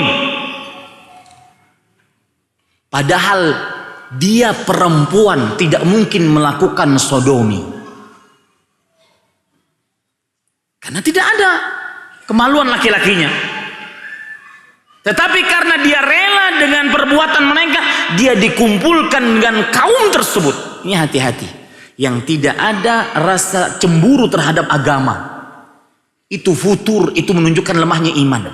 Dalam hadis riwayat Imam Abu Dawud, Rasulullah sallallahu alaihi wasallam bersabda, "Idza umilatil khati'atu fil ard, kana man syahidaha wa ankaraha kaman ghaba anha, wa man ghaba anha faradhiyaha kaman syahidaha." Jika ternampak satu dosa di atas muka bumi, apapun bentuknya, kesyirikan, perbuatan bid'ah, maksiat-maksiat dosa besar, perzinahan, minum khamar, berjudi, LGBT, atau apapun, mencuri. Jika nampak perbuatan maksiat di bumi, maka siapa yang menyaksikannya dengan kasat mata, lalu dia mengingkarinya, dia melihat langsung tapi mengingkari dalam hati, maka dia dianggap seperti tidak melihatnya. Sebaliknya, siapa yang tidak melihatnya tetapi dia rela dengan hatinya, tidak murka dia dengan hatinya, maka dia seperti melihatnya. Maka termasuk lemahnya iman adalah tidak ada rasa murka saat maksiat dilakukan. Ini hibati hafizakumullah ta'ala. Termasuk lemahnya iman adalah tidak melakukan amar ma'ruf nahi mungkar, terutama nahi mungkar. Saya beri contoh, lagi kondangan Anda, resepsi pernikahan, ada orang makan dengan berdiri. Maka nasihati, Ustadz, hampir semua makan, hampir semua berdiri. Nasihati semampu Anda. Tidak melakukan amar ma'ruf nahi mungkar itu termasuk daripada lemahnya iman. Terutama saya katakan lagi, nahi mungkar. Karena nahi mungkar itu sulit diterima, Pak. Nahi mungkar itu sulit diterima. Kenapa? Karena berlawanan dengan hawa nafsu syahwat manusia. Adapun amar ma'ruf mudah, ayo sholat duha, ayo sedekah, ayo zikir, ayo tahajud. Makanya ya, saya tidak merendahkan pendakwah-pendakwah yang beramar ma'ruf, tetapi maksud saya kenyataannya orang yang beramar ma'ruf, ayo sedekah, banyak pengikutnya, nggak ada yang benci dia. Ayo berzikir, banyak pengikutnya, nggak ada yang benci dia. Tapi coba dia nahi mungkar, jangan ini, jangan itu, jangan ini, pasti dibenci. Karena berkaitan dengan syahwat manusia. Rasulullah SAW bersabda dalam hadis riwayat Imam Muslim, "Huffatil jannatu bil makari." Yang artinya surga diliputi dengan sesuatu yang dibenci oleh manusia. Kemudian ahibati hafizakumullah ta'ala, yang keberapa itu? Ya, yang keempat. Kemudian yang kelima. Sekarang yang keenam. Habis waktunya tapi. Cukup ya. Habis waktunya. Saya punya 20 potret orang yang saya sebutkan dengan cepat ya, biar antum tulis dan minimal kita menyebutkannya agar menjauhinya. Yang keenam sekarang, yang keenam yaitu suka popularitas. Di zaman sekarang sangat mudah. Ya, suka popularitas. Termasuk di dalamnya orang baru hijrah, baru hadir sekali pengajian, 2 kali pengajian, keluar sudah jadi mufti, Syekhul Islam, bicarain halal haram, bicarain jihad, bicarain bla bla bla bla. Ini termasuk itu futur ya. Yang ketujuh, bakhil, kikir, pelit, medit, koret. Bahasa Bandungnya pelit, ya. Nah ini para ikhwah, itu termasuk futur. Yang kedelapan, mengajak tapi tidak mengamalkan. Ini futur. Ini kemunafikan. Sepertinya sangat soleh kalau di media sosial. Nasihat-nasihatnya begitu indah. Pas dilihat aslinya, tidak pernah mengamalkan apa yang dinasihatkan. Yang ke-9, yaitu, nah ini penting nih, melihat kepada sebuah perbuatan hanya dari sisi haram atau tidak. Melihat kepada sebuah perbuatan hanya dari sisi haram atau tidak. Apa maksudnya? Dia tidak memperhatikan kalau makruh, ya kan masih makruh, nggak dosa, nggak haram. Itu maksudnya. Kalau masih makruh, dia langgar terus. Kalau syubhat, dia kerjakan terus. Ini futur ini. Ya, ini futur. Kemudian yang selanjutnya yang ke berapa? 10. Nah ini, meremehkan amal baik. Ini penjelasan menarik sebenarnya. Kemudian yang ke-11, meremehkan amal baik ya. Maksudnya meremehkan orang beramal. Apapun jenis amalnya. Misalkan cuma mengangkat meja, menyiapkan kajian. Masa begitu? Meremehkan amal baik. Kemudian yang ke-11, suka berdebat. Itu futur. Yang ke-12, terlalu sibuk dengan mencari dunia dan harta. Sudah, ini saya berpesan nih. Kadang-kadang ada orang berhijrah meninggalkan yang haram, keluar dari bank konvensional. Baik, alhamdulillah. Kemudian dia berusaha, kemudian dia dapat usahanya baik, bagus. Kemudian dia mengatakan kepada saya, Ustadz, alhamdulillah setelah saya meninggalkan yang haram, alhamdulillah saya sekarang usahanya lebih lancar. Saya kadang-kadang perkataan seperti itu tidak terlalu exciting. Kenapa? Karena wahai saudaraku, Anda ketika meninggalkan yang haram, tujuannya apa?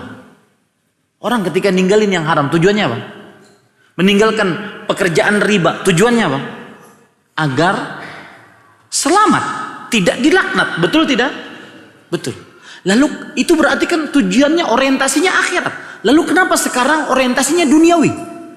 Saya gara-gara meninggalkan ini kemudian usaha saya luas. Ini berarti anda duniawi sekarang. Dan ini jawaban yang kadang-kadang saya disalah-salahin. Itu kan ada video saya itu dipotong-potong. Tinggalkan yang haram, maka anda akan diberikan gantinya oleh Allah. Ada orang protes, Ustadz, saya sudah 3 bulan ninggalin yang haram. Mana janji Ustadz di video itu nggak ada? Saya disalahin sudah. Ya, 3 bulan ini saya luntang-luntung, tidak punya pekerjaan, hutang di mana-mana. Ustadz bohong nih. Maka wahai saudaraku, anda sekarang ketika meninggalkan yang haram, tujuannya apa? Bukankah untuk terlepas dari laknat, selamat di akhirat? Lalu kenapa sekarang mencari dunia? Paham maksud saya? Lalu kenapa kita sekarang mencari dunia? Bahwasanya kalau anda punya pekerjaan tetapi tidak sama dengan yang sebelumnya, mungkin anda tetap bekerja tapi penghasilan tidak sama dengan sebelumnya. Lalu kenapa anda seakan-akan kurang sukses? Seakan-akan tidak percaya kepada hadis tersebut, bahwasanya siapa yang meninggalkan yang haram maka dia akan diganti yang lebih baik darinya. Yang lebih baik tidak mesti harta. Ingat itu baik-baik. Yang lebih baik tidak mesti harta. Yang lebih baik diantaranya Anda bisa sholat berjamaah. Yang lebih baik diantaranya Anda bisa berdoa. Yang lebih baik diantaranya Anda bisa mengatur waktu untuk baca Quran. Yang lebih baik diantaranya Anda bisa mengatur waktu untuk anak istri Anda. Bukankah itu lebih baik? Jadi jangan selalu terpacu bahwa meninggalkan yang haram akan mendapatkan harta yang lebih. Kenapa harus ukurannya selalu harta? Kenapa kemudian sekarang kita orientasinya dunia? Ya. Taib. Mungkin saya punya PR di masjid ini. Insya Allah saya akan sebutkan nanti obat melawan futur. Ya, nanti insya Allah kapan-kapan kita akan datang ke sini lagi. Mudah-mudahan kita dikumpulkan oleh Allah Subhanahu Wa Taala kembali. Saya cuma jawab 3 pertanyaan. Mohon maaf karena waktunya sempit. Saya sering melakukan maksiat atau dosa kecil dan dosa besar. Apakah saya masih punya kesempatan untuk bisa masuk surga tanpa hisab, tanpa azab? Semoga Allah senantiasa merahmati Ustaz sekeluarga dan minta doanya Ustaz agar tahun depan saya bisa menikah, agar bisa meninggalkan kemaksiatan. Dengan nama-nama Allah yang husna dan sifat-sifatnya mulia, semoga semua yang belum menikah dimudahkan oleh Allah untuk menikah. Dimudahkan jodohnya oleh Allah Subhanahu wa taala. Ya. Memang jomblo itu tidak enak. Pernah ada orang, Ustaz, tolong nasihati saya. Kenapa? Saya tadi malam baru ditolak perempuan. Sudah saya lamar, dia menolak saya. Saya katakan sabar. Kemudian terus berusaha, mungkin dapat yang lain yang lebih baik. Yang ketiga yaitu berdoa kepada Allah. Sabar, usaha, doa. Habis itu saya diam. Kemudian dia mengatakan, itu aja nasihatnya Ustaz, nggak sampai semenit. Iya, nasihatnya apa lagi? Cuma itu saja.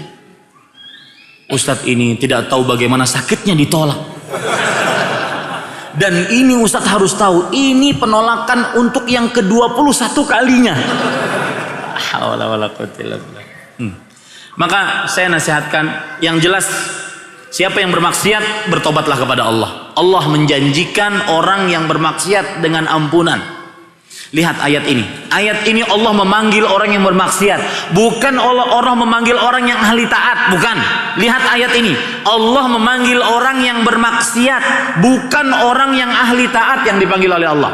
Surah Az-Zumar ayat 53. Qul ya ibadiyalladzina asrafu ala anfusihim. Katakan wahai Muhammad sallallahu alaihi wasallam, wahai hamba-hambaku yang melampaui batas, yang berdosa atas diri mereka sendiri. La taqnatu min rahmatillah. Jangan putus asa dari rahmat Allah. Maka ketika Anda melakukan maksiat, dosa kecil, dosa besar saat sendirian, bertobatlah kepada Allah. Dan 3 syarat taubat utama. Yang pertama adalah menyesal. Yang kedua, memutuskan dosa itu sebenar-benar putus. Dan ini sulit, Pak. Memutuskan dosa ini sulit. Karena bisa kembali lagi. Sulit ini. Harus usaha. Kadang-kadang usahanya pontang-panting, jungkir balik. Saya pernah ada orang ngasih harddisk eksternal sama saya. Ustadz, ini harddisk saya, tolong isikan semua video kajian Ustadz dan Ustadz lain yang Ustadz miliki. Oh baik. Tetapi Ustadz, saya mohon permintaan satu. Itu di dalam harddisk ada, mohon maaf, tontonan-tontonan saya yang berdosa. Apa itu tontonannya? Dangdut koplo, Ustaz. Lalu saya katakan, kenapa ente nggak hapus sendiri? Maka sudah Ustaz, saya sudah mencoba menghapus. Saya asalnya punya 1 giga, saya hapus semua. Kemudian saya download 20 giga. Maka ini sulit. Yang kedua ini sulit. Memutuskan dosa sebenar-benar putus itu sulit. Kadang-kadang kita perlu jungkir balik, kadang-kadang kita perlu perjuangan betul. Ya, yang ketiga yaitu bertekad untuk tidak kembali lagi bermaksiat. Mudah-mudahan yang bertanya dan seluruh kita dimasukkan oleh Allah ke dalam surga Firdaus tanpa hisab, tanpa azab. Allahu a'lam. Barakallahu fiik wa fiik barak. Alhamdulillah saya sudah berhijrah selama setahun lebih terakhir dan juga telah mendapat lingkungan dan teman-teman bermanhaj salaf di kampus. Namun yang saya sayangkan adalah teman-teman saya tersebut didominasi orang-orang yang individualitas, egois, dan hanya mementingkan dirinya sendiri. Terkadang saya menginginkan teman-teman saya yang lama, dikarenakan mereka jauh lebih peduli daripada teman-teman saya yang bermanhaj salaf. Di kampus yang jauh, yang acuh tak acuh, apakah ini termasuk futur? Bagaimana cara mengatasi hal tersebut? Jazakallahu khairan. Maka jawabannya iya. Ada semacam perasaan meremehkan orang-orang soleh. Saya akan jawab dari dua sisi. Sisi yang pertama dari sisi yang bertanya, sisi yang kedua dari teman-temannya yang acuh. Nanti akan saya jawab. Sisi yang pertama dari orang yang merasa diacuhi oleh temannya. Maka jawabannya adalah kemungkinan ada perasaan itu karena kita membenci tawan tersebut. Disebabkan karena kita membenci sikap yang terlalu dimiliki oleh kawan-kawan tersebut untuk menjaga waktu. Perhatikan baik-baik, wahai saudaraku yang mengira temannya acuh tak acuh. Kita ketika mengenal manhaj ini, mengenal dakwah yang mulia ini, waktu kita adalah modal. Waktu kita adalah modal. Maka jangan sampai berlalu waktu tersebut tanpa menghasilkan yang bermanfaat. Jangan sampai berlalu itu. Makanya kadang-kadang orang mengira, wah ini teman-teman nggak bisa diajak ngopi kek, makan mie ayam kek dulu, duduk-duduk kek, maunya habis kajian langsung pulang, ya. Kemudian tidak terlalu banyak ngobrol dan semisalnya. Maka jawabannya, ya, mungkin saya katakan kepada yang bertanya, mungkin ada perasaan futur seperti itu. Melihat orang-orang yang soleh menjaga waktu, menjaga perbuatan, menjaga perkataan, sehingga terlihat dia acuh tak acuh, akhirnya timbul rasa benci. Mungkin ada perasaan seperti itu. Akan tetapi para ikhwah, berhusnudzonlah kepada kawan-kawan yang sudah berhijrah. Semoga mereka mungkin sedang sibuk dengan melakukan hal-hal yang bermanfaat, kemudian tidak mau membuang-buang waktu. Terutama saya berpesan nih kepada yang sudah berhijrah, jangan terlalu banyak membuat komunitas-komunitas. Kenapa? Karena ketika Anda membuat komunitas, Anda akan berkumpul lagi, kumpul-kumpul lagi, membuang waktu lagi. Silahkan Anda buat komunitas kalau memang itu mendidik Anda untuk lebih bersemangat menuntut ilmu dan mengamalkannya. Akan tetapi cuma kumpul-kumpul, cuma kongko-kongko, hahaha. Cuma bedanya sekarang kita mungkin tidak melihat televisi yang diharamkan untuk dilihat, kemudian mendengar musik, tidak. Tetapi tetap saja kumpul di kafe-kafe, ngobrol sana sini, kurang manfaat. Terutama perempuan. Perempuan ketika sudah berhijrah, tempatmu adalah di rumah. Maka saya tidak terlalu setuju untuk perempuan membuat komunitas-komunitas yang begitu banyak. Misalkan cadar sekuat, jilbab sekuat, hijab sekuat. Kenapa? Karena ketika ada komunitas, dia akan kumpul, otomatis dia akan keluar rumah lagi. Lalu apa bedanya sebelum hijrah dengan setelah hijrah? Toh dia keluar rumah lagi. Bukankah keluar rumah hanya untuk sebatas keperluan penting seperti menuntut ilmu? Habis itu pulang. Dia berdiam di rumahnya lebih baik. Allah berfirman dalam surah Al-Ahzab ayat 33, "Wa qarna fi buyutikunna." Diamlah kalian di rumah-rumah kalian. Itu kerjaan perempuan, terutama yang sudah bersuami. Layani suami, didik anak, kerjakan pekerjaan rumah, itu lebih utama daripada Anda membuat komunitas. Akhirnya Anda keluar rumah, keluar dari hijab Anda yang paling kuatnya itu rumah. Akhirnya kalau sudah kumpul-kumpul, meskipun sudah jilbab lebar, cadaran, maka yang akhirnya nanti ada foto-foto, ya, jilbab lebar, foto-foto, tidak mau dari depan, dari belakang. Gandengan difoto dari belakang. Indahnya hijrah. Habis itu ngangkat tangan dua gitu. Ini apa tandanya? Mau dibini dua nih.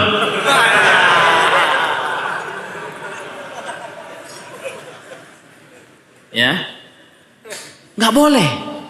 Lebih baik Anda fokus nuntut ilmu, tidak perlu untuk membuat komunitas-komunitas yang begitu banyak. Saya tidak melarang mutlak, tetapi jangan terlalu banyak. Akhirnya membuat Anda keluar rumah, membuat Anda duduk-duduk lagi.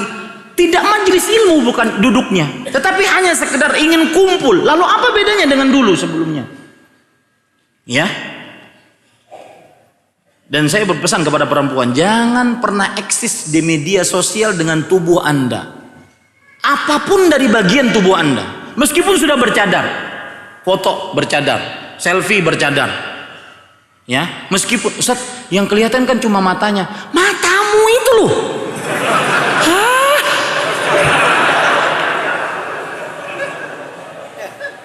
Melelehkan gunung es. Maka kembali kita ke pertanyaan tadi, mungkin yang Anda lihat adalah kawan-kawan yang sedang benar-benar fokus dengan ke ibu-ibu misalkan. Ibu-ibu sering curhat juga, Ustadz saya pernah hadir kajian Ustadz, ibu-ibunya kurang kekeluargaannya Ustadz, nggak nyapa, nggak ini, sibuk nyatat, habis kajian langsung pulang, nggak ada salam, nggak ada apa. Maka kita berhusnuzon kepada mereka, mungkin mereka sedang memfokuskan diri untuk mengisi waktu mereka yang sudah lama dibuang-buang waktunya. Bukankah sebelum berhijrah kita buang-buang waktu? Maka isi waktu kita.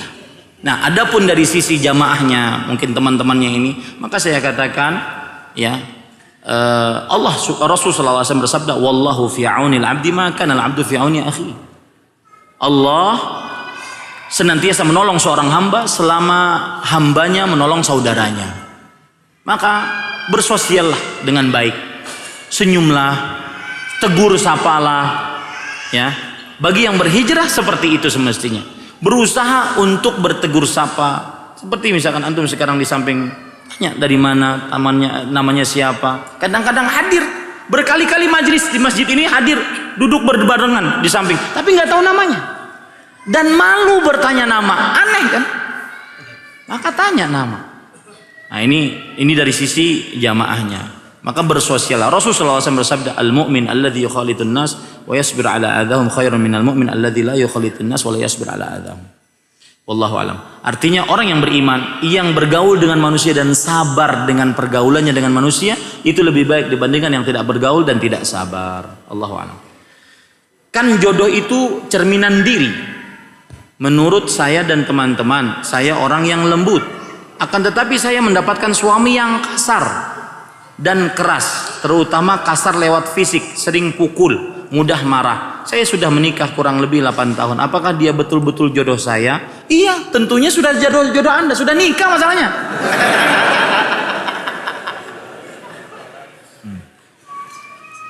Jadi gini, seorang ketika dia menjalani hidup ada ujian, itu tidak mungkin lepas. Ujian dari 3 sisi, ada diri sendiri, entah itu dengan penyakit, entah itu diuji lewat ujian-ujian macam-macam pada diri sendiri, atau ujian dari hartanya, kekurangan harta, usaha tidak lancar, dibohongin orang, atau apapun, atau ujian dari keluarganya, anak, istri, atau suami. Nah, si fulanah ini beliau mendapatkan ujian dari suaminya, maka kita katakan itu jodoh Anda. Tapi sekarang bagaimana Anda berhadapan dengan ujian dengan jodoh yang merupakan ujian Anda ini? Itu yang jadi masalah.